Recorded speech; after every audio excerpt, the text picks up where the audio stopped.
कोई मालूम नहीं कब किसका टाइम कब लिखा होता है, लेकिन जैसी मालिक से प्रीत लगाए आखिर तक वैसी ओढ़ निभा जाए तो वो अकेला नहीं, आने वाली और गुजरी हुई सैकड़े पीढ़ियों का उद्धार करके इस संसार से जाता है। और यही नहीं, देवी देवता रूहानी मंडलों पे जो भी रूहें अटकी हुई हैं वो कुरलाती हैं, देवी देवता जय जयकार करते हैं, पुष्प वर्षा वाकई होती है। ये 100% सच है।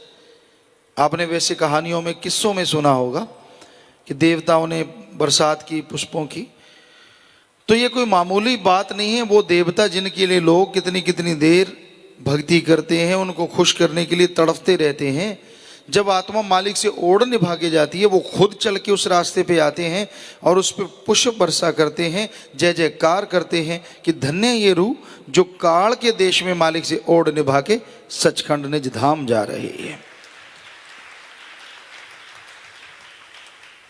नाम लेने का मतलब ये नहीं होता कि ये संसार आपका पक्का अड्डा है। राम का नाम ले लिया, सोचो कि मैं इस दुनिया से जाऊंगा ही नहीं, ये तो गलत फहमी है, ये तो गलत। वो तो आपके पिछले कर्मों का निश्चित किया हुआ है। पहले बने परारब्ध पाछे बने शरीर, पहले सारा शरीर के बारे में लिख दिया जाता है कि हाँ भाई ये शरीर बनने जा रहा है, इसमें फला आत्मा आनी है, मालिक के पास पूरा हिसाब किताब है। जैसे एक व्यापारी रखता है फलां को पैसे देने हैं, इतनी देर बाद वापस ले लेने हैं, फलां को देने इतनी देर बाद, तो वहाँ राम के घर, ये मालिक के घर सारा हिसाब किताब तो पहले सेटिंग हो जाती है कि हाँ भाई इस आत्मा ने इस शरीर में इतनी देर रहना है। पर उस टाइम से पहले पहले अगर आत्मा मालिक से जुड़ जाती है, मालिक का नाम लेने लगती है, तो उसका कल्याण ऐसा होता है, ऐसा होता है कि जिसकी कल्पना काल महाकाल भी नहीं कर पाता। यानी वो यहाँ भी नज़ारे लूटती है, जितनी जिंदगी बचती है खुशियाँ लेती है, जाना तो उसने उस टाइम पे है ही, लेकिन जो मालिक से जुड़ी जीवात्मा होती है वो यहाँ भी नज़ारे लूट के जाती है और आगे भी मालिक की गोद में विराजमान होती है और बेइंतहा खुशियों से माला माल होती है। इसे कहते हैं ओढ़ निभाना। ये नहीं कि लोग आपको ताने मारें, लोग आपको गलत कहें कि भाई आप तो मालिक का नाम लेने वाले हैं, आपको तकलीफ क्यों, आप बीमार क्यों, आपके छोटे बच्चे की या बड़े की या फलां की मौत क्यों। सीधा सा जवाब है, वो तो मालिक का प्रावध पहले लिखा हुआ है। जब नाम भी नहीं लिया था, जन्म लिया था, तब से ही लिखा हुआ है। वो तो परमात्मा ने लिख दिया कि हाँ भाई इतनी देर आत्मा को इस शरीर में रहना होगा।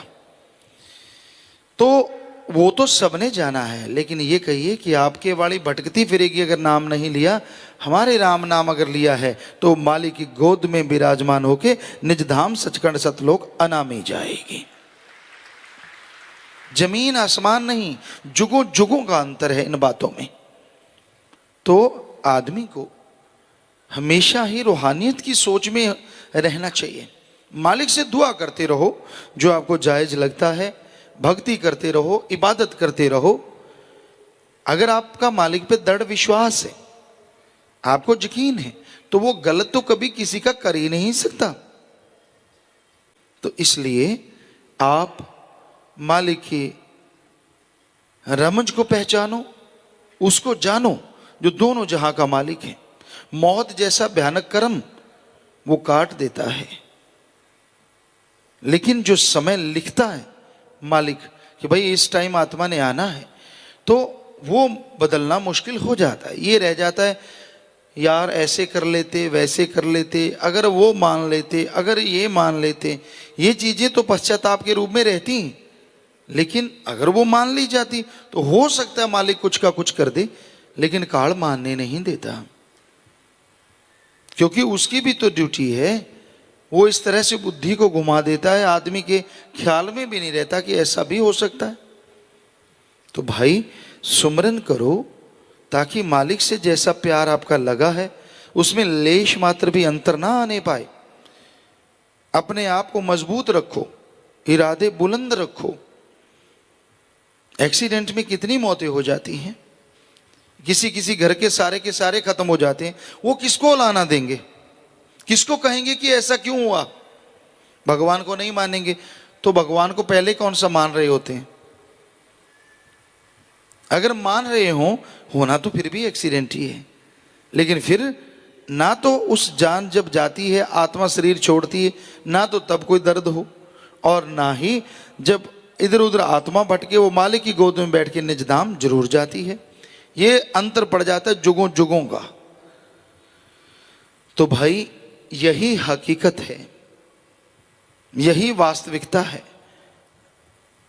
तो आप सोचिए संसार में ऐसा कितना हो रहा है। तो अगर कोई मालिक का प्यारा इस तरीके से चला जाता है तो आप उसके लिए पश्चाताप ना करो, सुमरन करो, क्योंकि जो मालिक के राह पे चला करते हैं उनकी तो कुलों का उद्धार हो जाता है। यहां तक हमारी बात है।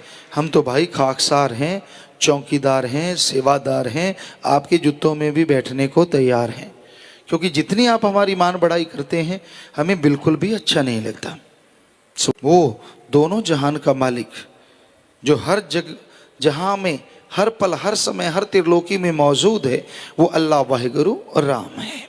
वो सब कुछ करन करावनहार है। हम तो सिर्फ चौकीदार बन के सबको आवाज़ देते हैं। हमारे सतगुरु मौला ने जो ड्यूटी लगाई वो निर्वाह वो ही करवाते हैं, और 100% उनके वचन है कि इतने साल करवाएंगे तो करवाएंगे, ये उनके वचन है। तो भाई इसलिए हम तो आपके सेवादार खाकसार। सेवादार खाकसार का मतलब ये होता है, आप गांव में नौकर रखते हैं, उसका काम क्या होता है? अच्छा नौकर वही होता है जो घर की संभाल रखता है, खेत की संभाल रखता है, मालिक से काम तो पूछता है, पर ये थोड़ी ना फसल बर्बाद हो रही हो बताए ही ना। अच्छे नौकर की ये निशानियाँ होती, वो फौरन बताता है, भाई अपनी फलां जगह फसल खराब हो रही है, फलां जगह तेला लग गया, फलां जगह पे सुंडी पड़ गई, फलां जगह घास फूस ज़्यादा है, खाद देने वाले इत्यादि इत्यादि इत्यादि। तो वो अच्छा नौकर होता। उसी तरह सतगुरु मालिक ने रहमो करम कि हम तो आपके सेवादार हैं।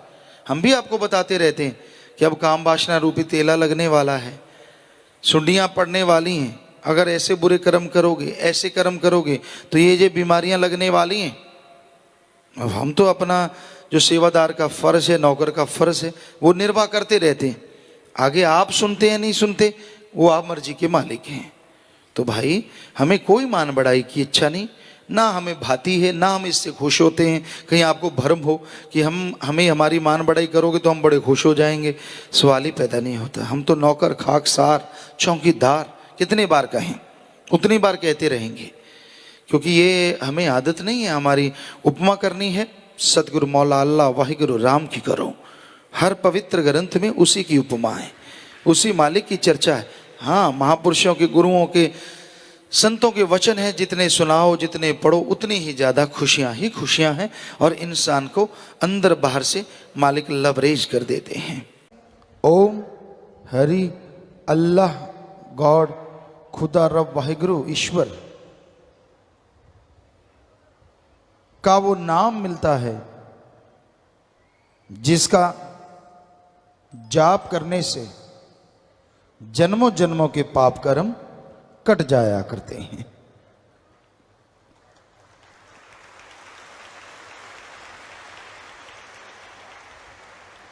कौन नहीं चाहता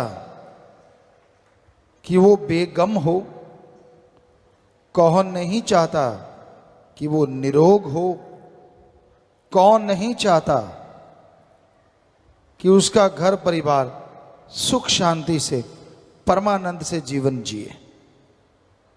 हर कोई चाहता है कि ऐसा हो। मालिक का नाम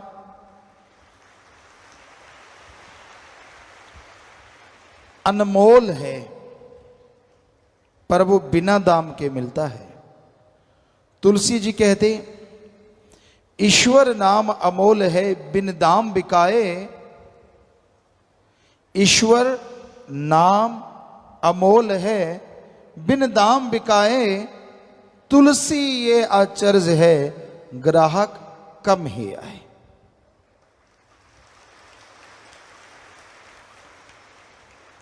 ईश्वर का नाम अनमोल है, पर बिना दाम के वो मिलता है।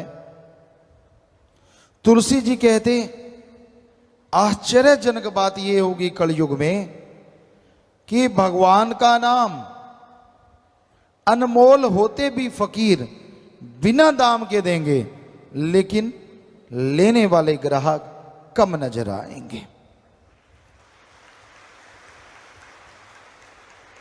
वैसे देखा जाए तो आज राम नाम के ग्राहक बहुत बढ़ रहे हैं, लेकिन सारी जनसंख्या का देखा जाए तो तुलसी जी वाली बात बिल्कुल सच नजर आती है। हजारों में, लाखों में, महीने में लोग मालिक के नाम से जुड़ते हैं। ये कोई छोटी बात नहीं है।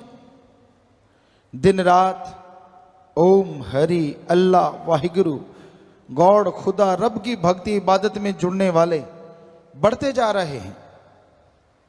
उतना ही काल महाकाल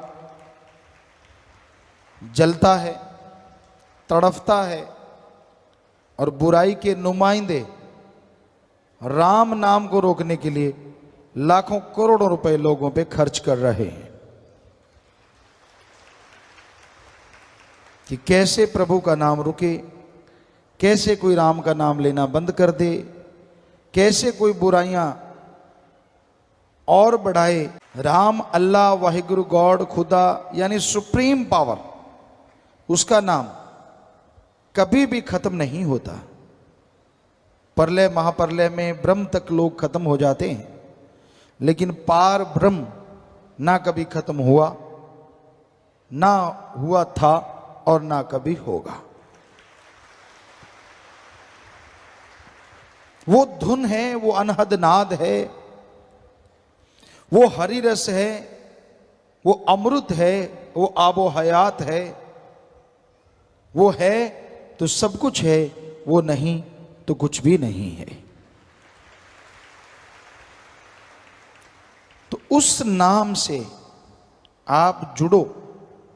जुड़ गए हो तो हमारी हाथ जोड़ के विनती, आप आधा घंटा सुबह, आधा घंटा शाम आप जाप करके देखो, 2-4 महीने, हम आपको गारंटी देते हैं ऐसा सुख मिलेगा, ऐसी शांति मिलेगी जिसकी आपने कभी कल्पना भी नहीं की होगी।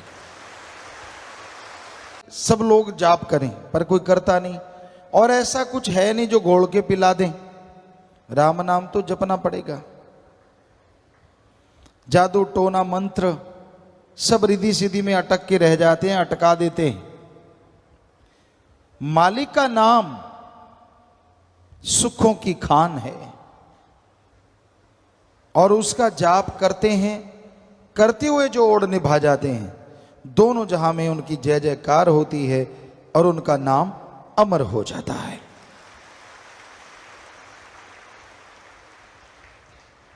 सच्चे दाता रहबर बेपरवाह जी ने फरमाया, बचनों पे अमल करना सीखो। राम नाम का जाप करो, मालिक के नाम की चर्चा करो, और मालिक का नाम वो परमानंद देगा, वो खुशियां देगा जो अनमोल हैं, किसी भी मोल कहीं से भी खरीदी नहीं जा सकती। राम नाम जपने के लिए लोग सब कुछ त्याग देते हैं। इंसानियत की सेवा के लिए जो त्यागी तपस्वी यानी ब्रह्मचारी सतब्रह्मचारी बन जाते हैं, वो नसीबों वाले होते हैं। उनकी कुलें, उनके परिवार अति भाग्यशाली होते हैं।